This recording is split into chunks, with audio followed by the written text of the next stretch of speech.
हाँ जी मित्रों, नमस्कार। अभी देखें, आज अपन एक अंतर्राष्ट्रीय विषय पर बात करने जा रहे हैं। एक अंतर्राष्ट्रीय बिंदु पे अपन बात करेंगे जिसे पाकिस्तान और भारत दोनों के एक प्रकार से यूँ कहें जो संबंध बिगड़े हुए हैं, कहीं ना कहीं उन संबंधों को सुधारने में वो एक पाकिस्तान की पहल में कह सकता हूँ। देखें, आपने एक नाम सुना है जो अभी चर्चा में है और वो नाम है शारदा पीठ का। शारदा पीठ की बात करें तो शारदा पीठ गलियारा वर्तमान में चर्चा में है। ये शारदा पीठ क्या है? शारदा पीठ जो गलियारा है ये वर्तमान में एकाएक चर्चा में क्यों आया? इसकी क्या विशेषताएं हैं? ये कब और कैसे स्थापित होता है? इसकी पौराणिक मान्यताएं क्या हैं? इन समस्त बिंदुओं पर अपन चर्चा करेंगे। बने रहिएगा हमारे साथ। यहां पर देखिए, शारदा जो पीठ है, ये शारदा पीठ क्या है? शारदा पीठ हिंदू धर्म से जुड़ा हुआ एक धार्मिक तीर्थ स्थल है। क्या है? धार्मिक स्थल है शारदा पीठ। शारदा पीठ की बात करें तो शारदा पीठ 1947 से वीरान पड़ा है। यहां पर 1947 से अपन यूं कह सकते हैं किसी भी प्रकार की पूजा अर्चना नहीं हो रही है। ये वीरान अवस्था में पड़ा है, अर्थात भारत विभाजन के बाद ये वीरान पड़ा है। ये शारदा जो पीठ है, ये शारदा पीठ किस घाटी में स्थित है? ये नीलम घाटी में स्थित है। कौन सी घाटी में? नीलम घाटी में स्थित है शारदा पीठ। हाल ही में पाकिस्तान के प्रधानमंत्री इमरान खान के द्वारा शारदा पीठ गलियारे को खोलने पर अपनी सहमति दे दी गई है। ये शारदा पीठ है। ये शारदा पीठ कहां पर स्थित है? पाकिस्तान में। देखें, शारदा पीठ की अपन बात करें तो ये पाक अधिकृत कश्मीर में स्थित है। कहां पर है? पाक अधिकृत जो कश्मीर है, इस पाक अधिकृत कश्मीर में शारदा पीठ स्थित है। कौन सी घाटी में? नीलम घाटी में स्थित है। शारदा पीठ की दूरी अगर अपन श्रीनगर से बात करें तो यह श्रीनगर से 130 किलोमीटर दूर स्थित है।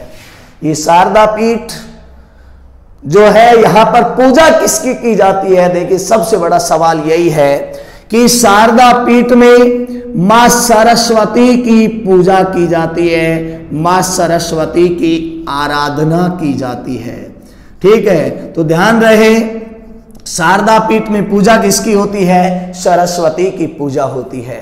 शारदा पीठ की स्थापना की अपन बात करें, यहां पर मंदिर की स्थापना की बात करें तो देखें 5000 वर्ष पूर्व, 5000 वर्ष पूर्व अशोक के काल में इस मंदिर का निर्माण होता है।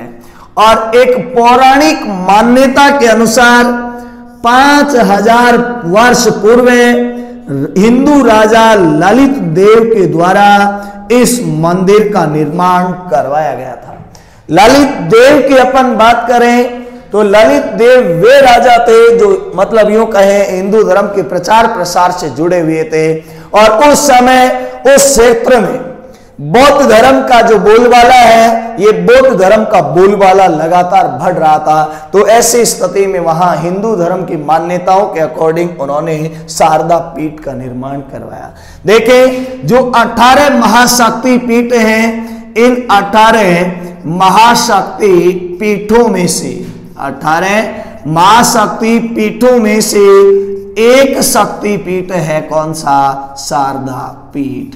18 शक्ति पीठ है, उनमें से एक शक्ति पीठ कौन सा है? शारदा पीठ। देखिए, शारदा पीठ के निर्माण से जुड़ी हुई या उस स्थल से जुड़ी हुई दंत कथा की मैं बात करूं तो जब भगवान शिव है, उन्होंने देवी सती के शव को लेकर के जब तांडव नृत्य किया था तो इस स्थान पर देवी सती का दायां हाथ गिरा था। देवी सती का क्या गिरा था? दायां हाथ है। ये दायां हाथ इस स्थान पर गिरा था जहां पर क्या स्थापित हो गया? शक्ति पीठ स्थापित हो गया। देखें, शक्ति पीठ की अपन बात करें तो यहां पर एक तालाब स्थित है और उस तालाब का क्या नाम है? उस तालाब का नाम है माधोमती। तो ध्यान रखिए, माधोमती तालाब है। ये माधोमती तालाब कहां पर है? शारदा पीठ, जो पाक अधिकृत कश्मीर में है।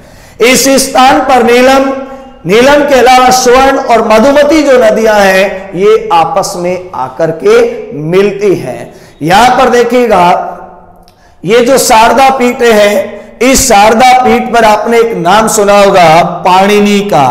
और पाणिनि ने इस शारदा पीठ नामक इस जो तीर्थ स्थल है, यहां पर किसकी रचना की थी? उन्होंने अष्टाध्यायी की रचना की थी। तो पाणिनि ने अपने ग्रंथ अष्टाध्यायी की जो रचना है, ये अष्टाध्यायी की रचना कहां पर की थी? अष्टाध्यायी की रचना शारदापीठ नामक तीर्थ स्थल पे की थी, जो 1947 से वीरान पड़ा हुआ है। 2019 में पाकिस्तान के प्रधानमंत्री इमरान खान की मेहरबानी होती है और इस शारदापीठ गलियारे को खोल दिया जाता है। यहां पर देखें, एक ऋषि था, ऋषि कश्यप, और उस ऋषि कश्यप ने इस स्थान को कुछ दिनों के लिए अपनी एक प्रकार से कर्म स्थली बनाया था। उसी के नाम पर इस शारदापीठ वाले क्षेत्र को कश्यपपुर के नाम से जाना जाता है। किस नाम से? कश्यपपुर के नाम से भी जाना जाता है। 1947 से वीरान पड़ा है और इस मंदिर का जो नियंत्रण है, ये नियंत्रण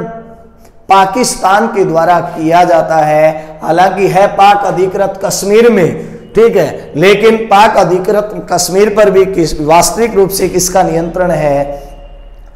पाकिस्तान का ही नियंत्रण है। देखिए, 2007 का समय आता है। 2007 में कश्मीर के एक व्यक्ति थे, प्रोफेसर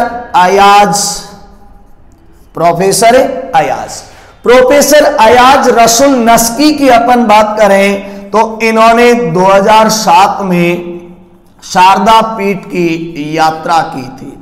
शारदा पीठ की यात्रा की और एक कमेटी का गठन किया, जिस कमेटी का नाम था शारदा बचाओ कमेटी या शारदा बचाओ समिति का गठन होता है। इस शारदा बचाओ समिति के द्वारा भारत सरकार और पाकिस्तान सरकार दोनों को ही पत्र लिखे गए कि आप इस 1947 से वीरान पड़े एक धार्मिक स्थल को खोलिए। ये 18 महाशक्ति पीठों में से एक है और यहां पर मां सरस्वती की आराधना पूजा की जाती है। मुजफ्फराबाद के रास्ते से मंदिर में जाने का एक प्रकार से यूं मार्ग निर्धारित किया गया है और पाकिस्तान के प्रधानमंत्री इमरान खान ने अपनी स्वीकृति दे दी है। अब आगे के संदर्भ में अपन बात करेंगे। अभी संविधान निर्माण से जो जुड़े हुए वीडियो थे, ये अपने लगातार जारी रहेंगे। ये तो बीच में मतलब मामला चर्चा में है, इसलिए मैंने आपको बता दिया। अगर आप ऐसी ही रोचक जानकारियां चाहते हैं, ये वीडियो आपको पसंद आया है, तो आप एक बार इसे अपने उन समस्त मित्रों तक पहुंचा दीजिएगा जो इस समय प्रतियोगी परीक्षा की तैयारी से जुड़े हुए हैं। बहुत बहुत धन्यवाद। आप कमेंट करके बताएं कि आपको ये जानकारियां कैसी लगी। आगे भी आपको ये रोचक जानकारियां मिलती रहेंगी। और यहां पर देखें, ये जो देवी का पीठ है, ये जो शारदा पीठ है, ये गलियारा खोलने से भारत दुनिया में शांति का संकेत दे रहा है। जो धार्मिक आधार पर दोनों के बीच जो तनाव है, इस तनाव को कम करना चाह रहा है पाकिस्तान, और ऐसे ही दोनों के बीच संबंध स्थापित होते रहें, दोनों की मान्यताएं बची रहें। इसी अपेक्षा और आकांक्षा के साथ अपन आगे बढ़ते रहेंगे। बहुत बहुत धन्यवाद। जय हिंद, जय भारत।